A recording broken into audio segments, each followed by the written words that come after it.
नमस्कार जी, मैं मंजू। आज मार्च की 26 तारीख है और ये महीना ख़त्म होने जा रहा है।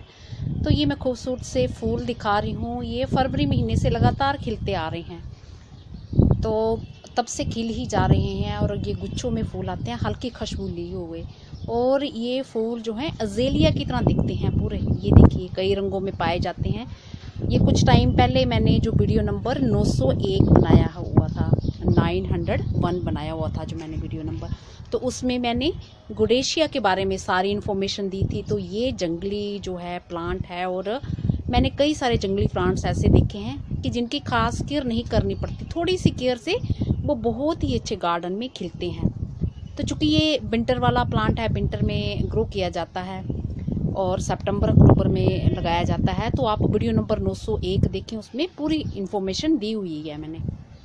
तो थोड़ी सी केयर से हम इस पे ढेरों फूल कैसे पा सकते हैं। तो जब हम इसे एक बार ये ग्रो कर लेते हैं, तो मैंने इसे फर्स्ट टाइम ग्रो किया, मेरा जो एक्सपीरियंस है बहुत ही बढ़िया रहा। और इसलिए मैं आपको कह रही हूँ कि अपने गार्डन में आप इस फ्लावर को ज़रूर शामिल करें। तो ये बात ही कुछ और है, इतने ढेरों फूल इस पर। तो आज तो थोड़े कम हो गए हैं, कल तो खूब सारे खिले थे, क्योंकि आजकल जो गर्मी दिन बर दिन खूब बढ़ती जा रही है और इसके प्लांट पे भी मैंने असर देखा है। जैसे शुरू में जब फरवरी में खिलना स्टार्ट हुए थे तो खूब बड़े बड़े फूल थे, और जो पिंक कलर में आए थे और डार्क कलर था। तो कई रंगों में ये पाए जाते हैं। तो मेरे यहाँ ये 2 रंग के निकले हैं। मैंने मेरा ख्याल से 10 इंच के पॉट में पता नहीं 3 प्लांट लगाए थे। तो मुझे अभी याद नहीं आ रहा, तो वीडियो में शायद पुराने में मैंने बताया होगा। तो इसकी थोड़ी सी केयर कैसे करनी है और ढेरों फूल कैसे पाने हैं। जैसे कि विंटर में मैंने इसे 9 घंटे की धूप में, इतने 8-9 घंटे की धूप में रखा हुआ था। सुबह से मेरे यहाँ टेरेस पे धूप आ जाती है। तो अब जो है टेम्परेचर जब हाई हो रहा है और ये देखने से लग रहा है कि इस प्लांट को वो अच्छा नहीं लग रहा है। तो आज मैंने इसका जो है टाइम धूप का कम कर दिया है। तो अब धूप में मैंने वीडियो बनाने के लिए इसे रखा है। धूप तो इसे चाहिए, धूप तो इसे खूब पसंद है। बट अब मैं कोई 4-1 घंटे की धूप में, जहाँ पे दीवार के पास रख दूँगी, तो वहाँ पे रखूँगी। तो लगातार इसमें फूल आए जा रहे हैं। और जो भी जानकारी मैंने वीडियो नंबर 901 में दी है, तो वो मैं नहीं बताऊँगी। मिट्टी वगैरह आप उसी में ही देख लें। बस इसकी मिट्टी को आपने हमेशा मॉइस्ट रखना है, गिल्ला नहीं, बहुत ज़्यादा जैसे गिल्ला कीचड़ जैसा होता है वैसे नहीं करना है, मॉइस्टी बनाई रखनी है। तो फिर अपने मौसम के हिसाब से देख लें कि किस तरह से। जैसे मैं पहले एक टाइम इसको पानी देती थी, तो आजकल मैं दोपहर के टाइम देखती हूँ तो मुझे 3 टाइम पानी देना पड़ रहा है। दोपहर के टाइम मिट्टी बिल्कुल इसकी ड्राई हो चुकी होती है। तो इसलिए फिर मैंने सोचा कि इसे अब मैं जहाँ पे धूप कम आए, थोड़ा 4-1 घंटे की धूप मिले, तो वहाँ पे मैं इसे रखती हूँ, ताकि इनके फूलों की लाइफ बढ़ जाए। जितनी तेज़ धूप और गर्मी हो गई तो ये फिर फूलों की लाइफ जो कम हो जाती है। तो जब इसका पहला फूल खिला था, तो मैंने तब दिन गिने थे, पता नहीं 5 या 6 दिन में कुछ ऐसे ही रहा था वो। तो गुच्छों में इसके फूल आते हैं। तो देखिए कितने खूबसूरत फूल हैं, कई रंगों में पाए जाते हैं। ये मेरे पास सिर्फ ये 2 ही रंग के निकले हैं इस तरह से। तो ढेरों फूल इसके। तो इसकी हाइट जो मैंने बताया कि कई किस्में होती हैं, ड्वार्फ वाली भी वैरायटी के भी होते हैं और ये लॉन्ग वैरायटी वाला है। तो स्टैकिंग जरूर कर दें। ये जैसे लंबे में भी बढ़ता है और ये साइड से भी पूरा ऐसे फैल जाता है।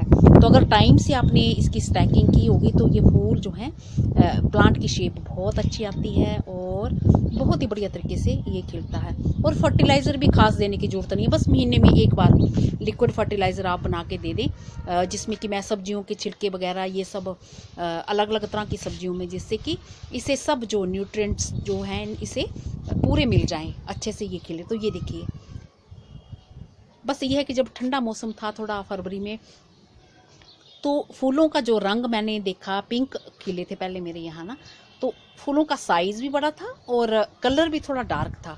तो अब मौसम गर्म हो गया है तो फूलों का रंग थोड़ा हल्का हो गया है और साइज़ भी छोटा हो गया है। और पत्तियाँ भी जैसे इस प्लांट की खूब बड़ी बड़ी थी पहले विंटर के टाइम, और अब जब गर्मियों में इसकी पत्तियों का साइज़ छोटा हो गया है। तो मैं आपको नज़दीक से इसे दिखाती हूँ। तो ये इसके फ्लावर बड कैसे आते हैं, ये देखिए, ये फ्लावर बड हैं, ये पूरे खिलेंगे, गुच्छे में ये ऐसे खिलता है। तो ये जो नीचे ये लगा है, ये इसका जो है सीड पोड तैयार होगा, इसी में ही इस सीड तैयार होगा। जब एक बारी लगा देते हैं तो कई सारे पौधे हमारे ऐसे होते हैं कि उनके फूलों के बीज अपने आप गिर जाते हैं, फिर हर साल निकल आते हैं। तो इस प्लांट के साथ भी कुछ ऐसा ही है। तो जब ये फूल ये अभी बड लगे हैं, ये अभी खिल जाएगा तो इस तरह से होगा, और ये जब खिल के झड़ जाएगा तो मैं सीड पोड भी दिखाती हूँ। और ज़्यादा फूल कैसे आपने पाने हैं, तो सीड पोड फिर इस तरह से ये इसके सीड पोड हैं, ये ऐसे, ये ऊपर से इस तरह से ये आ गए, ये देख रहे हैं आप। ये तो मैंने हटाए नहीं है, मैं बीज बना रही हूँ। और अगर आपको फूल ज़्यादा लेने हैं तो इसके जो ये फूल सूख जाते हैं तो ये वाले सिरे फिर आपने इसके कट कर देने हैं, ऊपरी सिरे इसके, ये सिरा आपने रखने नहीं है, ये कट कर देने हैं। तो मैं तो क्योंकि मैंने फर्स्ट टाइम ग्रो किया है तो मैं तो फ़िलहाल इसके सीड रख रही हूँ। मुझे पता होता तो मैं कुछ और भी इसके प्लांट्स लगा लेती, तो मैंने सिर्फ थोड़े से रखे थे कि किस तरह से मेरे यहाँ चलते हैं। तो बहुत ही कमाल के प्यारे फूल हैं। और ये देखिए गुच्छों में ये आ रहे हैं, हर सिरे में गुच्छे हैं, ये देखिए हर सिरे में गुच्छे हैं। और सिरे में ही नहीं, ये जो जितनी भी ये आ रही है, स्टेम आ रही है इसकी, तो इसमें ये गुच्छे गुच्छे में ये बन रहे हैं, ये हो रहे हैं, ये गुच्छा लग रहा है। और इसमें सब में ये फ्लावर बर्ड्स आ रहे हैं, ढेरों फूल, तो पूरा ये भर जाता है इस तरह से। तो बस यही केयर करनी है। पूरे अज़ेलिया जैसे फ्लावर्स लग रहे हैं इसमें, ये देखिए कितने फ्लावर बर्ड्स, ये ऐसे पूरा गुच्छे का गुच्छा। और ये ग्रोथ, ये देखा आपने, न्यू ग्रोथ पूरे, ये फिर ये पूरे ऐसे, ये सारे तरह से पूरे अच्छे से ये भर जाता है। ये देखिए, तो मेरे यहाँ तो टेम्परेचर बहुत हाई जाता है, तो इसको बहुत हाई टेम्परेचर अच्छा नहीं लगता है। जिन जगहों में थोड़ा जो है कम टेम्परेचर, जैसे समर में बहुत हाई नहीं जाता है, तो वहाँ ये लंबे टाइम तक टिके रह सकते हैं। मैं अब देखती हूँ कि गर्मियों में मेरे यहाँ कैसे चलता है, कब तक ये फूल इसके खिलते रहते हैं। तो कल तो खूब इतने सारे फूल खिले थे, ये आज ये अभी मुरझा गए हैं, ख़त्म हो गए हैं।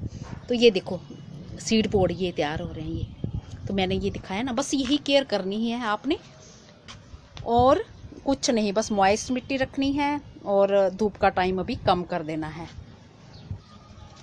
इस एनुअल प्लांट के सीड आप जो हैं 3-4 साल तक स्टोर कर सकते हैं। और इसके फूलों पे खूब सारी बीज, बटरफ्लाइज वगैरह खूब आती हैं, और वो जो कि पोलिनेशन का अच्छा काम आती हैं, चिड़ियाँ वगैरह भी खूब आती हैं, बैठती हैं। तो ये देखा कितने खूबसूरत और हल्की सी खुशबू लिए हुए हैं। तो मैं देखना चाहती थी कि कैसे ये खिलते हैं, अच्छे से खिलते हैं। तो फिर मैं अपने बहन भाइयों से अपना जो एक्सपीरियंस है वो शेयर करूँगी। तो मेरा एक्सपीरियंस यही रहा, और अब मैं अगले साल भी इसे विंटर के लिए ज़रूर ग्रो करूँगी, और स्प्रिंग में ये खिलना स्टार्ट होता है। तो अभी देखो केयर भी इसकी कुछ खास नहीं करनी पड़ती, बस यही थोड़ी सी केयर जो मैंने अभी बताई है कि किस तरह से धूप चाहिए और किस तरह से ये, बाकी कुछ नहीं। और खाद वगैरह भी जो महीने में एक बार ही आपने लिक्विड फर्टिलाइज़र बना के दे दी, तो मैंने इसी तरह से दिया है। तो ये देखिए ढेरों फूल प्यारे, और नज़र ही नहीं हट रही इसकी। गार्डन में ये लग जाए तो बहुत ही सुंदर ये लगेंगे। ये देखिए कितने लंबे टाइम से ये खिल रहे हैं, और ये देखो ढेरों फ्लावर बर्ड्स ये पूरी बन रही हैं। नमस्ते जी, शुक्रिया।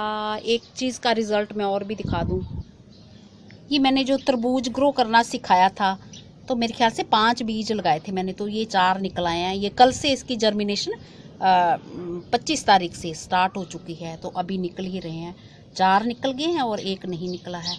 तो आप फिर लगा दीजिए, हिसाब लगा लीजिए कितने दिन लगे, तो मैंने वीडियो बनाया हुआ है इस पर। और जिन मेरे बहन भाइयों के ये फ्लावर्स लगे हैं और उनको सीड नहीं चाहिए, तो फिर वो डेड हेड इनके काट दें, और बस धूप का टाइम कम कर दें, तो ढेरों फूल उनके आते रहेंगे, लंबे टाइम तक आते रहेंगे। अगर उनके कोई टेम्परेचर का कोई इशू नहीं है, कोई ऐसा प्रॉब्लम नहीं है कि बहुत ज़्यादा हाई जाता है, तो फिर आप नॉर्मली जैसे धूप में आपने रखा है तो उसी तरह से रख सकते हैं। नमस्ते जी, शुक्रिया।